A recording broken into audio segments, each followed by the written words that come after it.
The Ministry of Roads and Transport is assuring Kenyans that no new pending bills will arise from ongoing road projects.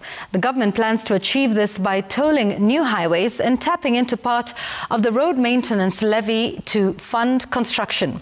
This comes as the ministry moves to pay contractors the second installment of pending bills that had stalled projects for nearly a decade. Jasmine Momboy has the details.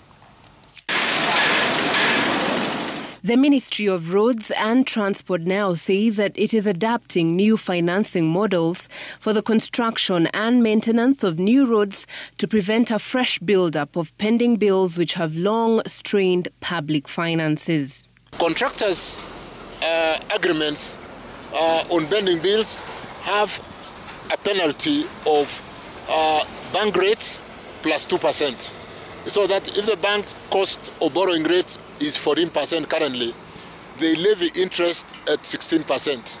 Or if the borrowing rate is 16%, they levy interest in line with the contract of 16 plus 2%, which makes the pending bills also very expensive. To tackle nearly a decade of pending bills in the road construction sector, the government securitized a portion of the road maintenance levy, raising 175 billion shillings to pay contractors. When we're doing securitization, we're basically taking a small portion of the RMLF. We've currently securitized 28%, so we still consist of 72%, which we have done some very careful planning to ensure that the amounts available is able to maintain our roads in Kenya, Kura, and of course Kera.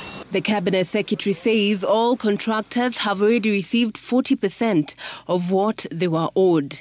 Under the settlement agreement, contractors were required to resume work after receiving this initial payment in order to qualify for the second installment, which is another 40% of their pending bills. There are contractors who delayed in resuming work. There are contractors who may not have resumed today because they probably didn't believe that we were going to basically raise the balance. And therefore, we will be more strict in how we pay the balance, 40% which we are currently processing. And therefore, we're currently reconciling through an addendum settlement agreement, which does ask questions including how many kilometers of works has been done since we last paid you. And while the government is making headway in clearing long-standing pending bills, concerns have emerged that the current surge in road projects could lead to fresh debt. The ministry maintains this will not happen. For the next 2 years, it says roadworks will be financed through three main streams. The 175 billion shillings raised from the initial securitization, an additional 120 billion shillings to be generated from securitizing a further 5 shillings of the road maintenance levy, and the annual sector budget allocation of about 60 billion shillings. Jasmine Momboy, Citizen TV.